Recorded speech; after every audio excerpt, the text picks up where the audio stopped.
So ang mensahe po natin sa umagang ito, mga kapatid, ay pinamagatan po nating the greatest trouble of the greatest king of Israel. So sa Tagalog po, ang pinakamalaking problema ng pinakadakilang hari ng Israel. So yan po yung Tagalog nun.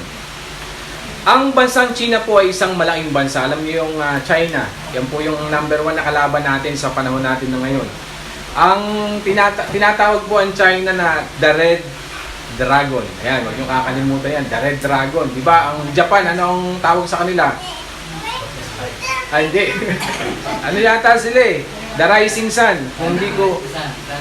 The Land of the Rising Sun. So, ang Pilipinas po, ano ang tawag sa atin? Hindi ko po alam kung ano ang tawag, pero kayo na lamang po mag-research sa nakalimutan ko. At ang bansang China po, mga kapatid, ay meron pong populasyon ng 1.4 billion. Imagine niyo yung kanilang populasyon, 1.4 billion. Kaya isipin po natin na paano po tayo mananalo sa bansang China.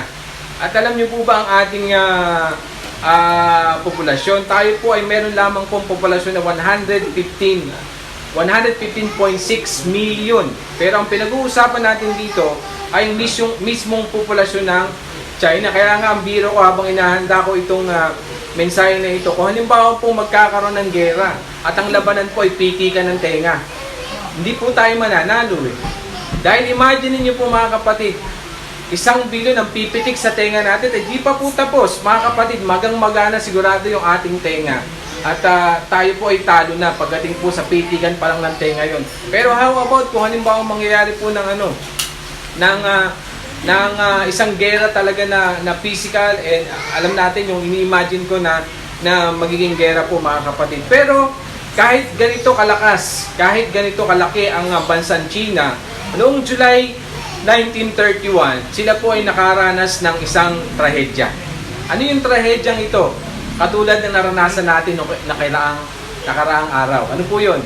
Nagkaroon tayo ng baha. Pero yung baha na ito mga kapatid ay napakagrabe sapagkat pumatay po ito ng 4 na milyon na tao during the 1931. Kaya sabi ko, kahit ang bansa ay malakas, kahit ang bansa ay malaki, kahit ang bansa ay makapangyarihan, hindi ito po pwedeng makatakas sa isang natural disasters.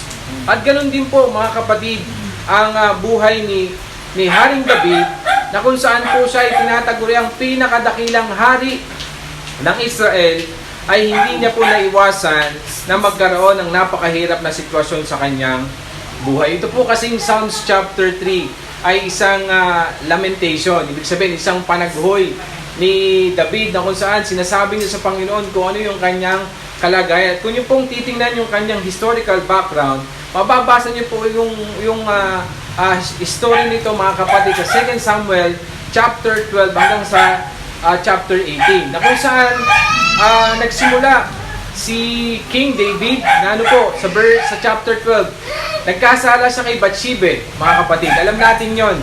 Dahil itong si David, pagkatapos niya po na mamahinga galing sa labanan, anong ginawa niya? Pumunta sa saan?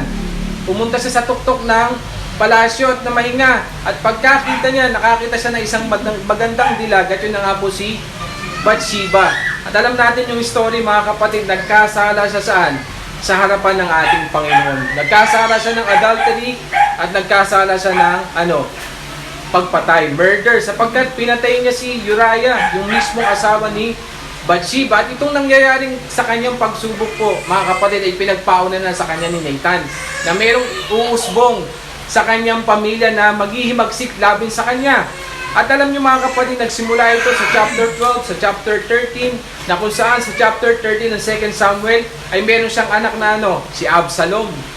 At meron itong kapatid na sino? Si Tamar.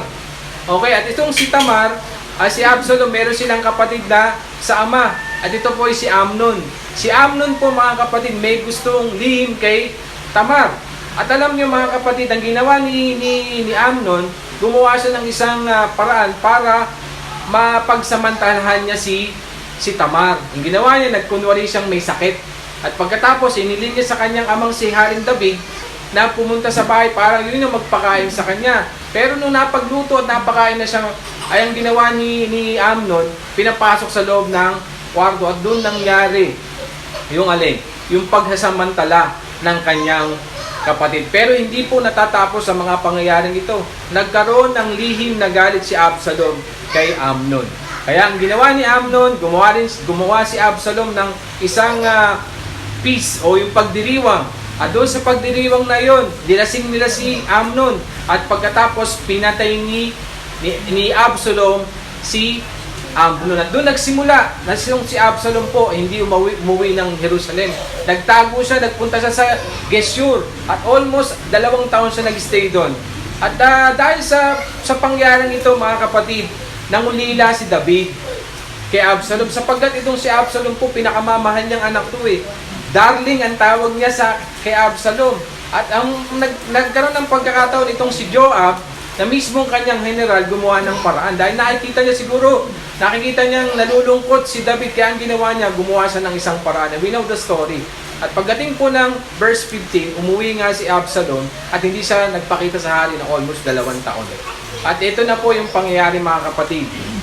Nung magkausap na, nagkabati na si Absalom at si King David, hindi alam ni Haring David na gumagawa na pala ng paghihimagsik. Sino po?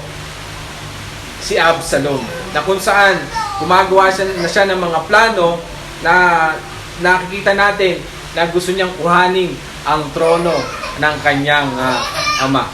So, ang tanong natin, mga kapatid, bakit nangyari ito kay King David? Na sinasabi po natin na siya po ay malapit sa puso ng Diyos. Diba, kung tatanungin niyo, bakit kailangan mangyari ito kay King David? At ang isa pa, hindi ba siya exempted sa mga ganitong mabibigat na pagsubok dahil siya ay hari?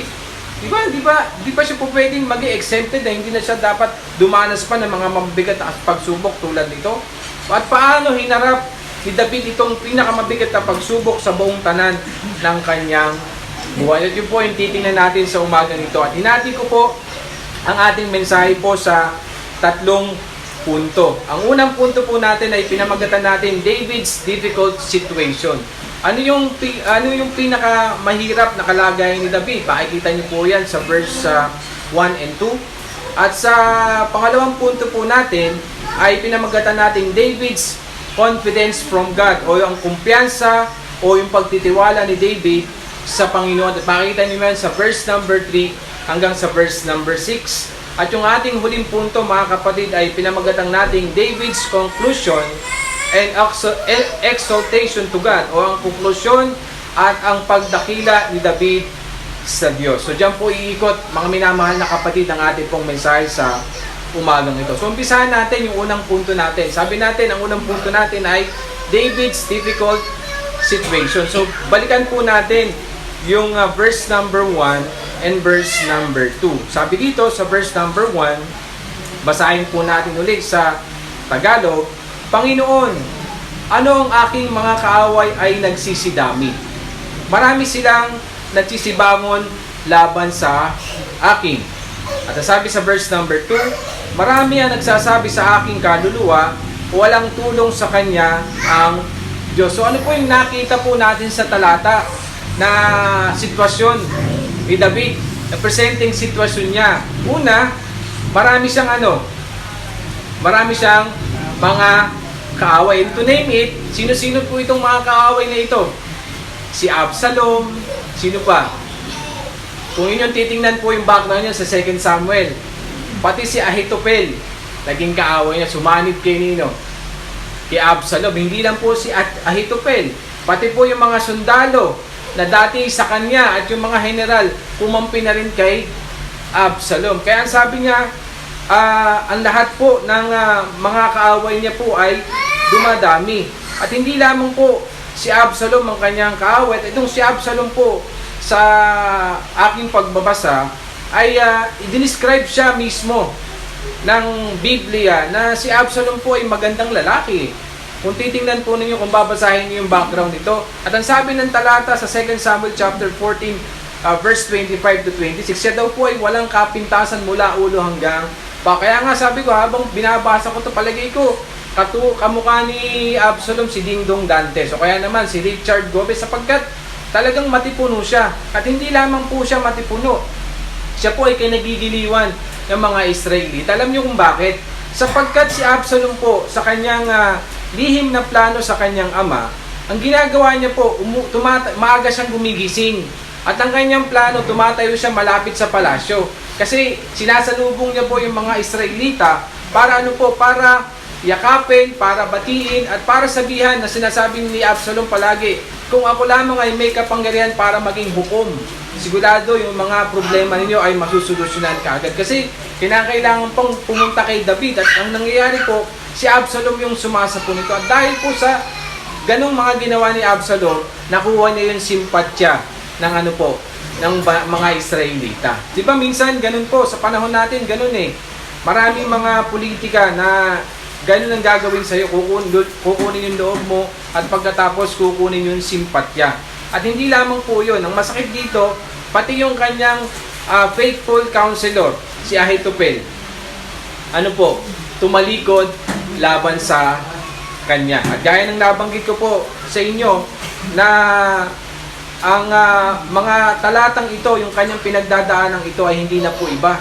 Sapagkat ito po ay pinagpauna na ni Prophet Nathan, na mayroong isang lalaki sa kanyang sambahayan na na maghihimagsik laban sa kanya. Namely, it is Absalom. At hindi lamang po yun, pati yung kanyang mga asawang iiwan, sisipingan ni Absalom na maikita ng buong bayan. Nagsimula saan?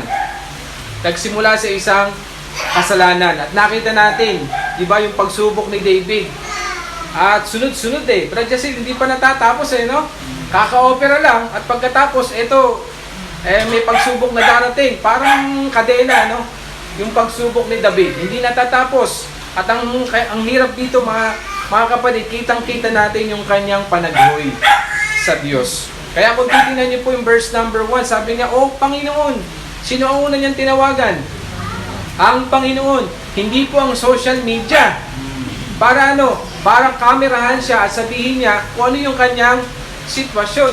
Di ba sa panahon natin ngayon, tulad maraming mga nag-post maraming mga politika nandun sa baha para masabi nila na tumutulong sila sa ating mga kababayan. Pero si King David, ang una niyang nilapitan, walang iba kundi ang ating Panginoon. Ang sabi niya, dumadami ang kanyang mga kaaway. At hindi lamang po dumadami ang kanyang kaaway, nagsisidami din ang bumabangon laban sa kanya. Yung mga dati niyang mga kakampi, nagsitalikod na laban sa kanya. At masakit po dito, mga kapatid, hindi lamang po yung physical pati yung kanyang spiritual po ay talagang down na down. Bakit po? Sapagkat sabi sa verse number 2, kung ating babalikan muli, isa pa sa pinakamabigat na problema niya, merong namumusong laban sa kanyang Diyos.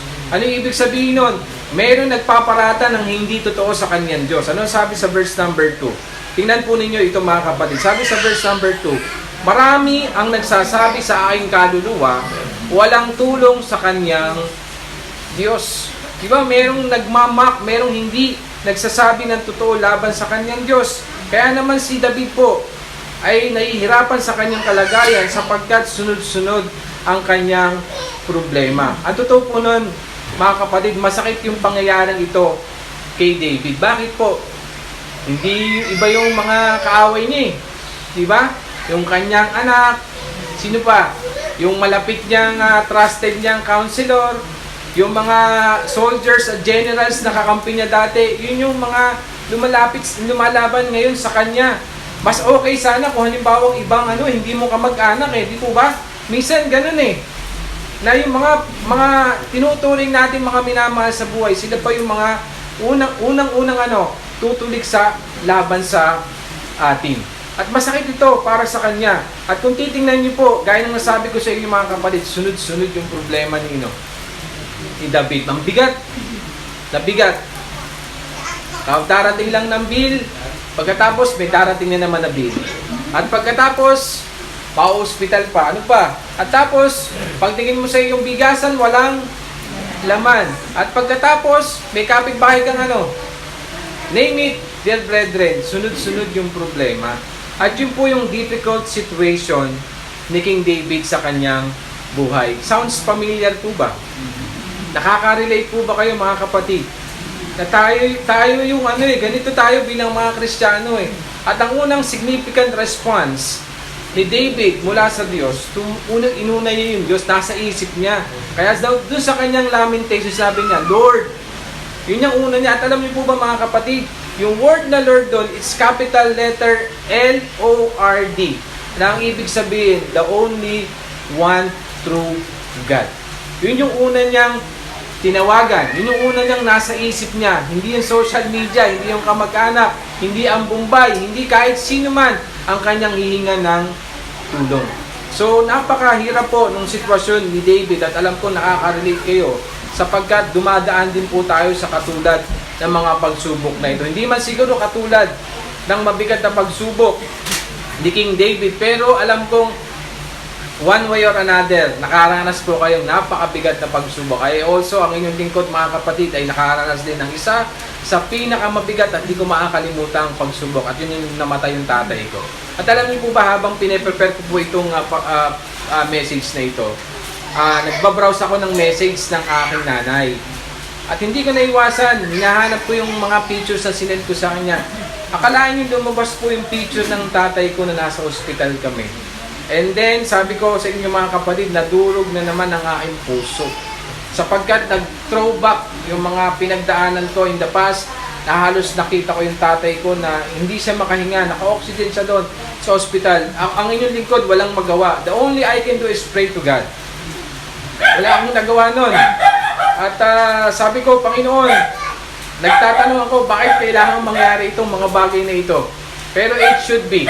Mga kapatid, kailangan mangyari ito sa buhay ni David para makita niya kung saan manggagaling ang kanyang pagtitiwala at yung kanyang kumpiyansa ay dapat magmula saan? Sa Diyos mismo. At doon dadako tayo sa ating pangalawang punto. Ano po yung pangalawang punto natin? David's confidence from the Lord. Saan nagmula yung kanyang kumpiyansa? Saan nagmula yung kanyang pagtitiwala sa Diyos? Imbis na magmubok siya mga kapatid sa kanyang problema, anong ginawa ni David? Bumaling sa saan? Sa Diyos at inalala niya yung mga dahilan kung bakit siya may pagkakatiwala sa Kanya. Tingnan po natin yung verse number 3 hanggang sa verse number 6 at iisa-isahin po natin kung ano yung kung saan nagmumula yung kumpiyansa na ni David sa Panginoon. Sabi niya sa verse number 3, O Panginoon, ang isang kalasag sa palibot ko, aking kaluwalhatian at siyang tagapagtaas ng aking ulo. Una, makikita natin dyan na nagkakaroon siya ng kumpiyansa sa Diyos sapagkat naniniwala si King David na siya ay safety sa Panginoon. Sa English po, makikita niyo po dyan, But thou, O Lord, art a shield for me, and a lifter of my head. Ay sabi niya, the shield for me, my glory, and the lifter of my head. Tinignan ko mga kapatid ang meaning ng shield. At yung shield po pala dito, kung inyong titingnan, mayroong dalawang ginagamit silang panangga. Yung shield saka yung buckler. Yung shield po mga kapatid, ito po ay nilalagay sa ulo. Ibig sabihin lahat mula ulo hanggang dito sa palibot ng buong katawan natin. Samantalang po yung buckler po ay nilalagay lamang dito sa kamay. Kung makikita niyo po yung bilog na panangga, yun po yun. At nakita niyo po during the ancient times sa Biblia kung ano yung sinusuot po ng mga mandirigma. At yun po yung larawan ng katulad na sinasabi ni David na itinuturing niya po ang Diyos na isang kalasag sa palibot niya. Ano ibig sabihin nun? Ang ibig sabihin po nun mga kapatid ay secure si David in all sides. Mula sa harapan niya, mula sa likuran niya, sa taas, sa baba, secure siya. Safety siya saan? Mismo sa Diyos. Kaya sinabi niya, siya ay shield at hindi lamang siya secure at all times. Tinuturing niya ang Diyos bilang defender niya. Bago muna siya masaktan, ang Diyos ang gagawa ng paraan para sa kanya. Hindi lamang po safety ang si David. Siya din po ay tinuturing ang Diyos bilang kanyang kaluwalhatian. Anong meron sa pagsubok na para maging kaluwalhatian natin mga kapatid? Ba nalulugod ba ang Diyos kapag nakikita niya po tayong nahihirapan? Sa tingin niyo mga kapatid, kayo po ba matutuwa kayo kung nakikita niyo yung inyong anak na nagdurusa? Siyempre hindi, magkakaroon ka ng kalungkutan. Pero sa kabila ng mga bagay na ito, alam ni David na siya po ay talo sa panahon ngayon. Di po ba? Talo siya. Wala siyang magawa. Umiiyak nga siya habang umakit sa bundok ng Olibo. Pero meron siya sa isip niya dahil kilala niya kung sino ang Diyos na ito. At yung Diyos na ito magbibigay sa kanya ng kaluwalhatian balang araw. Balang araw magtatagumpay siya at babalik siya sa kanyang trono. Yun ang kanyang nasa isip. At hindi lamang po yun. Hindi walang kabuluhan yung pagsubok na pinagdadaanan niya. There is a purpose. Merong layunin ng Diyos, mga minamahal na kapatid, kung bakit tayo bilang kanyang mga anak ay ano po, dumadanas ng pagsubok. Nabanggit kanina ni Pastor Jeffrey, yung Santiago. Dumaan na rin po yun sa aking pag-iisip na ano po dapat maging response natin, matuwa tayo. Dahil kasi dumadagdag yung pagsubok na ito sa ating pananampalataya. Parang ano po ba?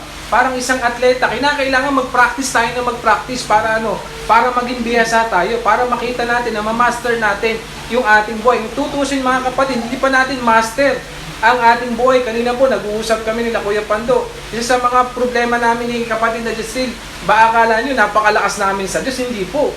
Katulad nyo rin kami bilang mga tao na nangangailangan po ng prayer ninyo. Sapagkat personally speaking, ang aking prayer life mga kapatid ay ganun. My personal devotion ay ganun din. Baka akala nyo, porkit nakakarad kami, naka-long sleeve ako dito, baka akala nyo ako ay superhero na. No, hindi po. Hindi po ako Superman. I'm just an ordinary guy. Katulad po ninyo. Nangihina din ako. Dumadanas din ako sa mga pagsubok. Pero ang katuwaan ko, mga kapatid, meron akong Diyos na ano po, na nagbibigay sa akin ng safetyness, nagbibigay sa akin ng honor, at hindi lamang po yun. Sabi ni David, siya daw po ay tagapagtaas ng kanyang ulo, which is referring to the joy and deliverance, mga kapatid. Ang Diyos ang mismong magbibigay sa atin ng deliverance. O dumadaan ka sa mga mabibigat na pagsubok, pero hindi ka mananatili doon. Ang sinasabi nga sa akin ng ilang pilar during my younger days, lagi ko narinig sa aking inang pilar, wala na po si inang pilar, yun ang nanay ng nanay ko. Sabi niya, anak, matatapos din yan. Walang pagsubok na hindi lilipas. Walang sitwasyon sa buhay natin na hindi hahayaan ng Diyos na manatili tayo. Darating yung pagkakataon, maaalis din tayo. Naalala ko nung kami mga bata, alam niyo po ba na kung bakit tumaas ang aking kolesterol hanggang ngayon? Tanong niyo po kung bakit. Sapagkat ang ulam namin nung araw, dahil mahirap lamang po kami, ang aming ulam, Krisya, alam niyo yung pinagpintuhan ng baboy? Ayun, tinatabi ng inang pilar yun. Kasi para po sa amin, yung pinagpirituhan po ng mantika na yun ay ulam na para sa amin. Masaya kaming kumakain, kaya nga, pagka wala kaming ulam, anong ulam namin? Pinagpirituhan ng mantika, pero masama yun kasi punong-puno na yun ng cholesterol. Kaya kumarga ng kumarga saan? Sa katawan namin, kaya yung buong lahi namin ngayon matataas ang alin? Ang cholesterol. Pero we are happy during that time. Kapag binabalikan ko yun, nagpapasalamat ako sa Panginoon, sapagkat hindi po lahat, mga kapatid, na nakakaranas ng ginhawa mula sa Diyos. At kayo, ay alam ko na there are times na binabalikan nyo yung mga mabibigat na problema nyo. Hindi nyo akalain kung paano kayo nakalpas sa mga problema na mabibigat na pinagdaanan natin sa ating buhay. Alam nyo, merong magandang tala, merong magandang komento si Albert Barnes sa ating talatang binabasa. At sabi dito ni Albert Barnes, ito po ay papasahin ko na po sinali ko na sa wikang Tagalog. Sabi ni Albert Barnes, may pagtaas sa karangalan pagkatapos ng kahiyan. Di ba may mga ganon? After nang mataas ka na, ibig sabihin, bago ka nataas, merong napahiya ka muna. Di ba? Ganon yun eh. Sabi niya pa, sa kalusugan pagkatapos ng karamdaman. Nakaka-relate kayo? Pagkatapos ng kalusugan, nagdaan ka saan? Sa karamdaman. Sa kagalakan pagkatapos ng kalungkutan. Bago ka naging masaya, nakaranas ka muna ng kalungkutan. At hindi lamang po yun. Sa pagpapanumbalik, pagkatapos ng pagkahulog. Like King David, di ba? Yung ating mismong author ng Psalms, nahulog siya sa pagkakasala. Pero bumangon si King David, nanumbalik siya. Sa tagumpay, pagkatapos ng pansamantalang pagkatalo. Yung Gilas, nanonood ba kayo ng Gilas? Diba, yung Gilas, dati hindi tayo tumatalo ng European teams. Pero ngayon, ano po, talagang kilalang-kilala na ang bansang Pilipinas pagdating sa basketball. Sapagkat tinatalo na natin yung pinakamahirap na koponan na kung saan po dati hindi natin natatalo yon. Pero sa kabila ng mga bagay na ganun, after ng tagumpay, hindi naman lahat ay laging panalo, di po ba? May natatalo, mayroong nananalo. At dumadaan tayo sa punto ng ating buhay na nagtatagumpay tayo pero galing tayo saan? Sa pagkatalo muna. At sa lahat ng aspetong ito, ang Panginoon ang siyang nag-aangat sa ating ulo. Di ba pansinin niyo po kapag may problema, ano ba ginagawa mo sa ulo mo? Bakit ka ba gumaganon? Kasi hirap ka na eh. Tama ba? Meron ba sa inyo kapag may problema na ganon? Parang si Wonder Woman sa Superman, ano? Pero sa katotohanan mga kapatid, hindi tayo ganun. Nanlulumo ka, nalulungkot ka, di ba? At hindi mo maitaas yung ulo mo, pero kapag halimbawa kasama mo ang Panginoon, unti-unti, nakikita mo, hindi ka naman dahil sa nagmamalaki, pero ang nangyayari sa ating ulo, tumitingin tayo, we give our heads to the direction of the Lord Jesus Christ. Nakikita natin na mismo ang Diyos na ito, na si Hesus Kristo ay nagkatawang tao. Kaya kung meron pong biyasa sa pagsubok, sa lahat ng mga naranasan natin mga tao, walang iba kundi ang ating Panginoong Hesus Kristo. Kaya nga sa tinawag na pinakadakilang sacerdote, siya yung ating representative mula galing sa Diyos, na po pwede mong sabihin anything sa ating Panginoong Jesucristo. Masakit ang ulo mo sa kaisip, naranasan ng Panginoong Jesucristo yan. Dahil sa sa katigasan ng mga alagad. Kababanggit lamang kanina, sino yung pinakamatigas na ulo sa kanyang alagad?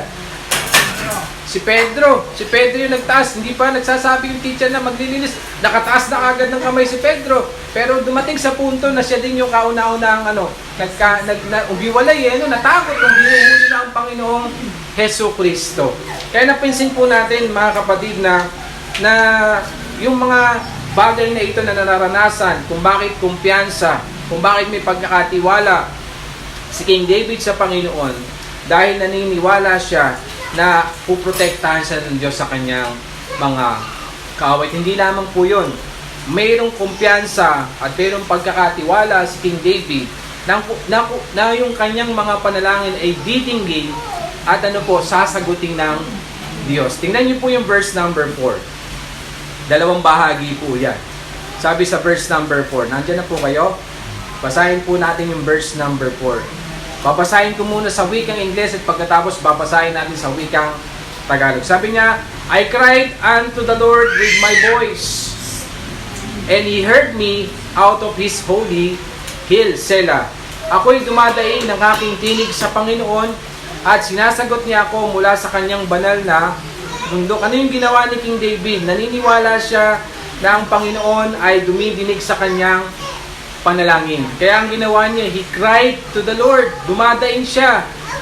At sinabi niya, ginawa niya ito, yung kanyang ginawa na pag-iyak sa Panginoon na isang lamentation Isa po itong panaghoy. Kung titingnan niyo kung ano yung ibig sabihin ng panaghoy, ito po isang matinding, maramdaming, maramdaming pagpapahayag ng kalungkutan. At isa sa mga classic example ng lamentation na ito, walang iba kundi ang Panginoong Jesucristo. Nung siya po ay umakyat para manalangin sa hardin, naalala niyo mga kapatid, na kung saan dahil sa kanyang puwersa, yung kanyang mismong dugo, ay pawis siya naging dugo. Dahil sa ang kanyang panalangin ay kung yung sarong ito ay nais niyang lumampas sa kanya, pero ang sabi niya, kundi ang nais mismo ng Diyos ang masunod. Yun po yung lamentation, yun po yung panaghoy ni King David. Umiiyak siya sa Panginoon. Alam niyo po, ngayon, nowadays, ay madali na yung communication. Tama po ba? All you have to do is get your cellphone, mag-load ka, at pagkatapos ay kailangan may internet ka. Pwede mo nang matawagan kung sino yung nais yung tawagan.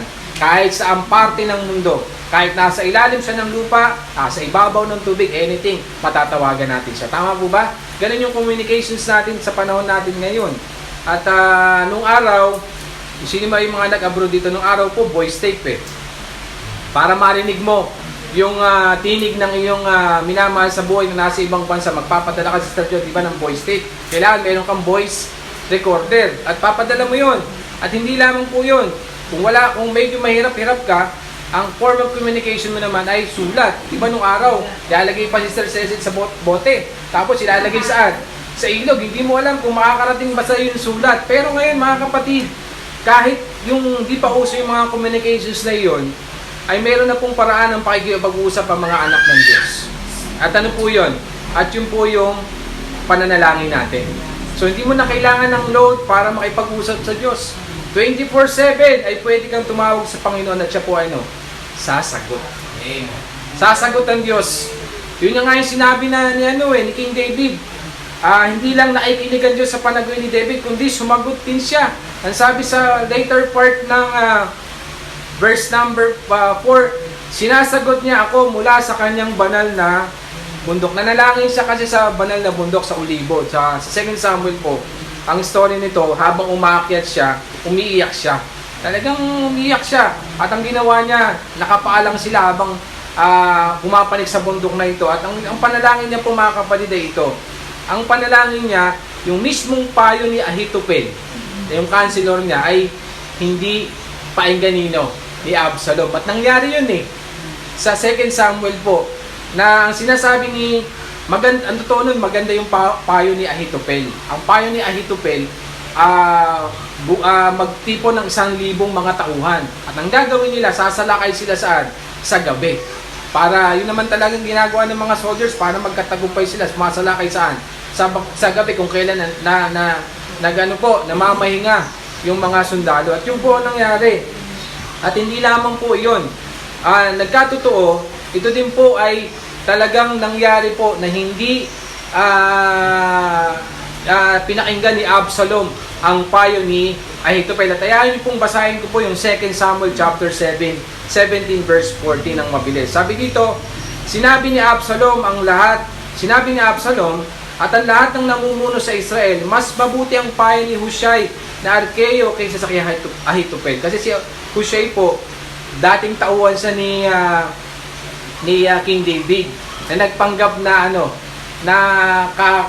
kakampi ni Absalom, pero ang katotohanan nun, siya po ay isang espiya na kung saan ay nagbigay siya ng taliwas na plano kay Absalom para mapatay at mamatalo po yung mga sundalo ni Absalom. Sabi dito, pero niloob ng Panginoon na hindi sundin ni Absalom para ibagsak siya. Sumasagot po ba sa panalangin ng Diyos? Yes!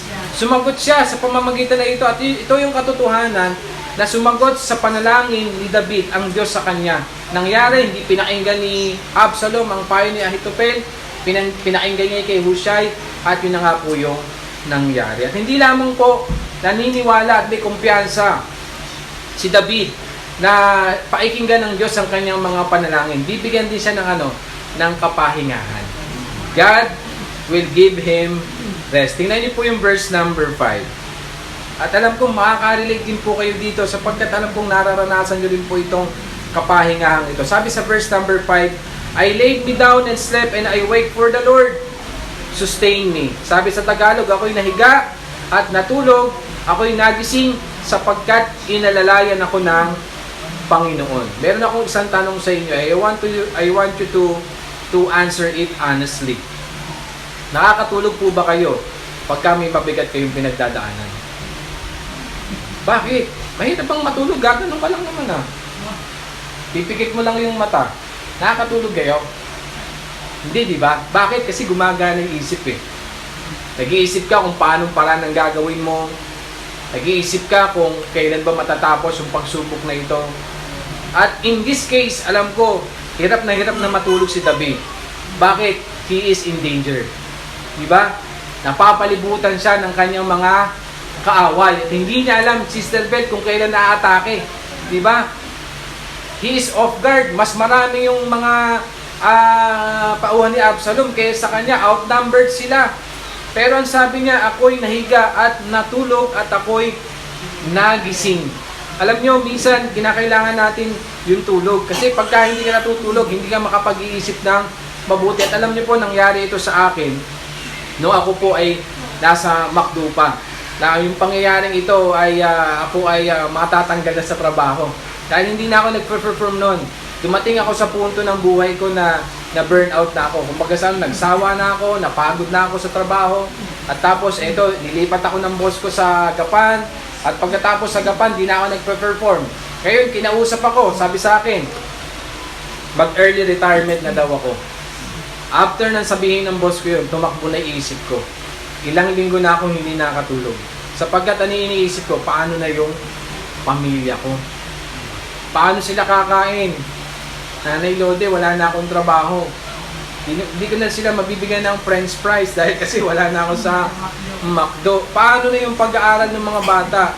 At dumating sa punto, hindi ko talaga ako nakakatulog. At alam kong nararanasan yun. Kapag ka gumagana yung isip mo, kaya isip dahil sa problema mo, hindi ka talaga nakakatulog. Yung katawan natin physical, kapag ka napagod, pwedeng ihiga, ipapahinga mo lang after pagbangon mo kinabukasan. Okay ka na eh. Pero habang tumatagal, kapag ka po tayo nasa pagsubok, gumagana yung isip mo. At ang sabi ni David, nakaramdam siya ng kapahingahan sa Diyos.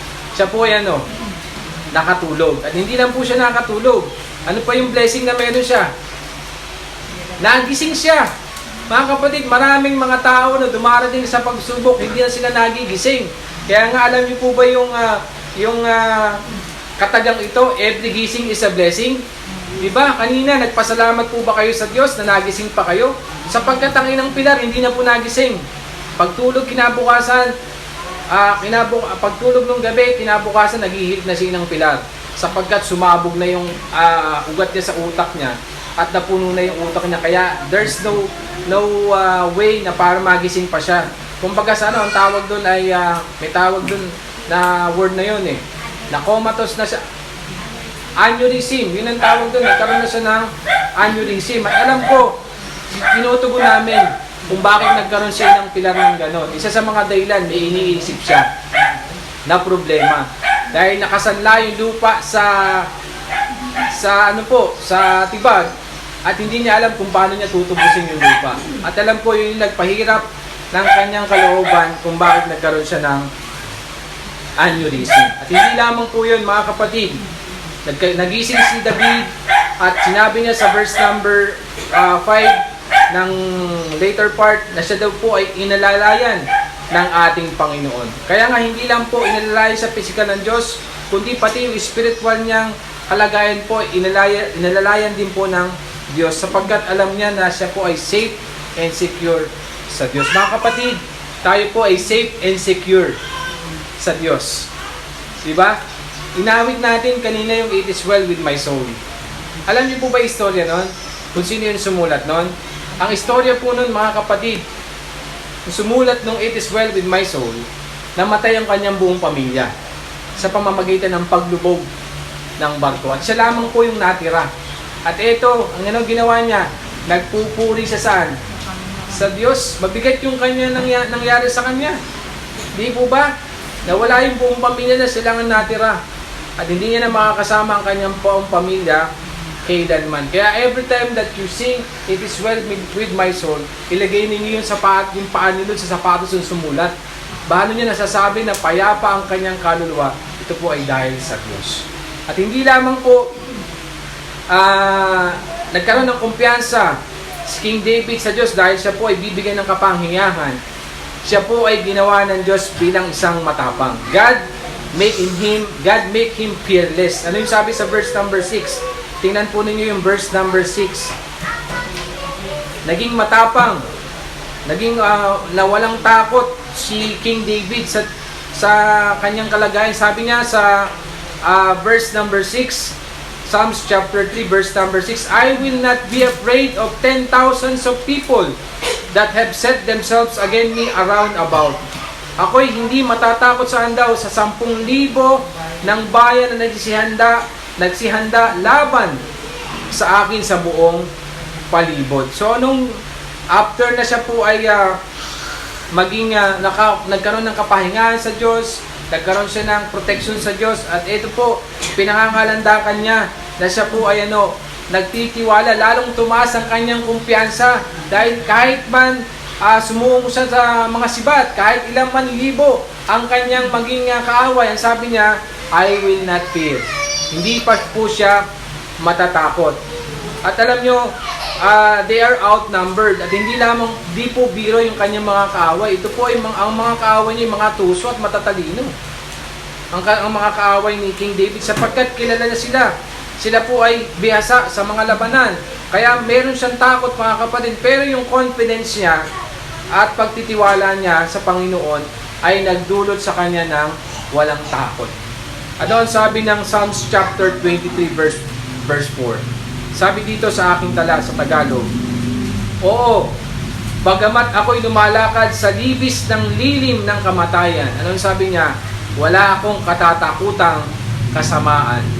Sapagkat ikaw sumasa akin, ang iyong pamalo, ang iyong tungkod ay nagsisialiw sa akin.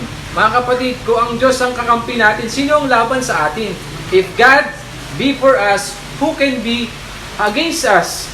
Who can separate us from the love of Christ? Sino po ang mag-aalis sa atin? Kukuha mula sa Panginoon. Mismo ang Diyos ang ating protector. Siya mismo ang tumubos sa atin mula sa ating mga kasalanan. Meron pa bang hihigit mula sa Diyos? Meron bang hindi kayang ibigay ang Diyos sa inyo? Meron bang hindi kayang gawin ng Diyos sa buhay natin para alisin tayo sa mabibigat na pagsubok natin? At huwag niyong kakalimutan, mga minamahal na kapatid, na kapag kayo po ay dumadana sa isang mabibigat na pagsubok, meron dalawang bagay tinuturo ang Diyos. Una, ito po ay nagtuturo para luwalhatiin mo ang Diyos. Hindi mawawala ng kabuluhan yung pinagdadaanan natin. Magbibigay ito ng luwalhati sa pangalan ng Diyos. And secondly, ito po ay nagdudulot ng kabutihan para sa atin. At madalas, kaya tayo nanatili ng matagal doon kasi hindi pa natin natututunan kung ano po yung nais ituro sa atin ng Diyos. Pero kapag natutunan natin yung kabutihan na tinuturo niya sa atin, ahanguin tayo ng Diyos doon. At ibabalik natin ang alin? Ang papuri mismo sa Diyos. Kaya mga kapatid, huwag kang mawawala ng pag-asa. Kapit ka lang. Ang Diyos ang kakampi mo. Ang Diyos ang kasama mo sa mga bawat pagsubok mo. Isang matatag, isang malakas na Diyos, isang matalinong Diyos na nalalaman niya mula umpisa hanggang sa wakas. Ikaw hindi mo na nalalaman kung ano yung mangyayari para kinabukasan. Na-predict niyo po ba na magkakaroon ng bagyong Karina? Hindi. Kung na-detect lang natin, di sana nakapaghanda yung mga tiga Marikina, yung mga tiga Valenzuela, lahat ng mga nasalanta ng bagyo, di ba? Pero hindi natin alam. Sino ang tanging nakakaalam ng darating para bukas? Ang Diyos mismo. Kaya saan mo ilalaga ang iyong pagtitiwala sa gitna ng pagsubok mo? Mga kapatid, huwag kang aasa sa sarili mong talino. Diba? Yun ang sabi ng talata, do not lean to your own understanding. Magtiwala ka mismo sa Diyos, sapagkat siya ang may alam ng iyong patutunguhan, mga kapatid. Si King David po, matalino na to eh. Pero inilalagat niya pa rin ang kanyang pagtitiwala mismo sa Diyos, lalo na sa kanyang mga pagsubok. At ang huling punto natin, mga kapatid, ay nasa verse number 7 and 8. David's conclusion and exaltation to God. Ano yung naging response niya? Nagpuri siya sa Diyos, diba? Nakita natin yung kanyang, nagkaroon siya ng confidence at pagtitiwala sa Diyos. At ito po ay, nagkaroon siya ng conclusion. At ang ginawa niya po ay dinakila na ang Diyos. Ang totoo nun, hindi pa siya nililigtas ng Diyos dito eh. Hindi pa tapos eh. Hindi pa na sa verse 17, kung hindi ako nagkakamali, or 18. Darating yung punto po kasi na matatalo si Absalom eh. At alam nyo, si Absalom po pala ay dahil sa kanyang kagwapuan, isang beses lang siya magpagupit sa isang taon. Mari Chris, napakahaba talaga ng buhok niya. Sinabi doon sa talata sa 2 Samuel, Sister Sel, yung pinagpapagupitan niya, tumitimbang ng 2 kilo. At alam niyo yung kanyang kagwapuhan at yung kanyang pagiging mahabang buhok, yun ang pahamak sa kanya. Ano nangyari sa kanya? Sumabit yung kanyang ulo saan? Sa puno ng eskina. At di siya makawala. At doon po, sinibad siya ni Joab at doon siya namatay. At doon sa mga talatang ito, binigyan ng tagumpay ng Panginoon sino? Si King David, at nanumbalik sa kanya ang kariyan. Kaya pagdating po sa verse number 7 and 8, sabi dito, Arise, O Lord, save me, O my God, for thou hast smitten all my enemies upon the cheekbone, for thou hast broken the teeth of the ungodly. Sabi sa Tagalog, bumangon ka, O Panginoon, iligtas mo ako, O aking Diyos, sapagkat iyong sinampal ang lahat ng aking mga kaaway, iyong binungal ang mga ngipin ng masasama. Nakita niyo po yung katagang, for you striking all my enemies in the cheek. Sinahalin tulad yung mga enemies niya para sa isang mabangis na hayop. Nakita na po ba kayo ng tigre? Nakita na kayo ng tigre. Ano ba yung armor ng tigre? Yun yung kanyang pangil. Tanggalin mo yung pangil nung tigre, mawawalan na siya ng panlaban. So inihalin tulad ng Panginoon ni King David yung kanyang mga kaway sa isang mabangis na hayop at tinanggalan daw ng Panginoon sila ng ngipin. So ngayon, wala na sila ngayon panlalaban sa Panginoon. Sabi dito sa talata, for you striking all my enemies on the cheeks, you break the teeth of the wicked. Yung mismong pangil nila ay tinanggal ng Panginoon para wala na sila, para hindi nila magapi o masaktan man lamang si King David. So pinatunayan ng Diyos kay King David na meron siyang kapangyarihan na nailigtas siya ng Diyos sa kanyang pinakamabigat na pagsubok. At siya mismo ang gagawa ng mga hakbang upang siya ay hindi masaktan. Sa verse number 7. At pagdating sa verse number 8 po, makikita natin mga kapatid, na siya po ay nilawalhati na ang Diyos, pinapurihan niya ang Diyos dahil nakita niya yung kapangyarihan. At the same time, nakita rin niya yung biyaya ng Diyos sa buhay niya. Mga kapatid, yung deliverance po na meron tayo and everything po na pinagdadaanan, imagine niyo, kakayanin niyo po ba sa inyong sarili? Kakayanin niyo po ba na sunod-sunod yung problema niyo at meron kayong kapangyarihan na umalis kayo doon? Di ba? Ito po ay biyaya ng Diyos sa atin. Huwag natin kakalimutan na hindi natin kaya ang lahat ng mga bagay maliban na hindi nakasama natin ng Diyos. Kaya nga, sabi ng kanta kanina, Sister Jess, kaya na tayo lalapit? Kay Jesus. Huwag kang lalapit kay Nino. Mag-focus ka lang kay Nino sa ating Panginoon. Diba? Sa Kanya ka lang lalapit at makikita natin ang pagliligtas ng Panginoon ay bibigyan niya na tayo ng tagumpay. Malinaw po kay Haring David. Ang katagumpayan ng kanyang buhay ay nasa mayamang biyaya ng Diyos. Yun din pong pagsubok na pinagdaanan natin kung paano kayo nakaraos doon dahil po yan sa biyaya ng Diyos. Kaya natin malalagpasan ito dahil po sa biyaya ng Diyos. Binabalikan ko kung paano ko po napagtapos yung dalawa kong anak eh. Alam mo, 3 silang mga babae. Kaya 7 sunod-sunod. Ano yan? 2 kolehiyo sa isang high school. Hindi ko alam kung paano ko napagtapos yung dalawa eh. Kasi sa ngayon po, ang nagpapaaral po kay Bunso, yung 2 magkapatid. Pero yung 2 talagang, alam nyo, member po, sino po ba member dito ng London? London. Member ba kayo? Meron ba ditong member ng London? Hindi po ba alam yung London? Loan dito, loan doon. Loan ako. Yung SS ko, yung pag-ibig ko, pagkatapos ng 2 years, pagkatapos ng 6 months, loan na naman ako. Papasok ko saan? Sa tuition fee ng mga bata. At alam nyo mga kapatid, natagpos na. Medyo si Ninong ngayon ay nakakaraos-raos na kahit papano. At yung ating mga aso po ay pinagpapala po ng Diyos. Dahil ito po ay ginagamit din natin para suportahan po ang ilang mga gawain sa iglesia natin. Alam niyo mga kapatid, hindi ko po alam kung ano po yung pinagdadaanan mo sa ngayon. Hindi ko alam po. Tanging ang Diyos pong nakakaalam ng pagsubok na dinadaanan mo. Pero alam kong ito yung isang tiyak ako, mga kapatid, na itong matalinong Diyos na ito at makapangyarihang Diyos na ito na nasa langit, alam niya yung nangyayari sa buhay mo ngayon.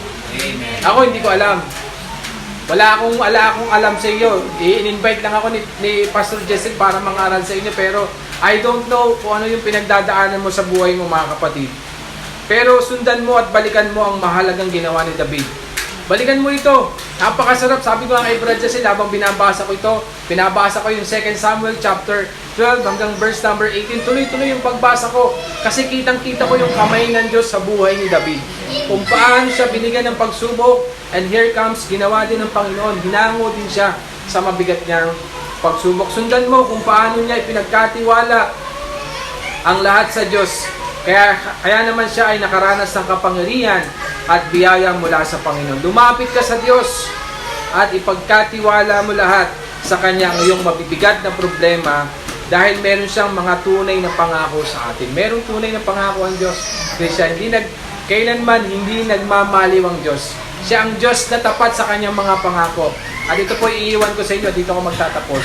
Sa isang talata po sa Isaiah 59 verse 1.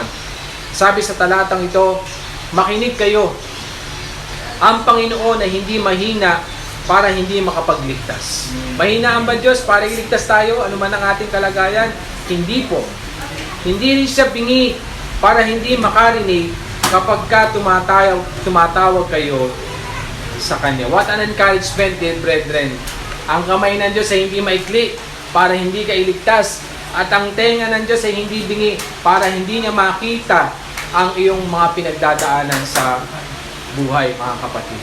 Sana po naging malaking encouragement ang talatang ito sa bawat isa sa atin. Sapagkat ito rin po ay habang inihahanda ko to, naging malaking encouragement po ito para sa akin. Na anuman ang danasin ko ngayon, anumang malalaki, maliliit na pagsubok, name it, anuman yan mga kapatid, mabibigat man o may mamaliit man, kasama natin ang Diyos. Amen. Kasama mo ang Diyos. Kakampi mo ang Diyos sa lahat ng mga bagay.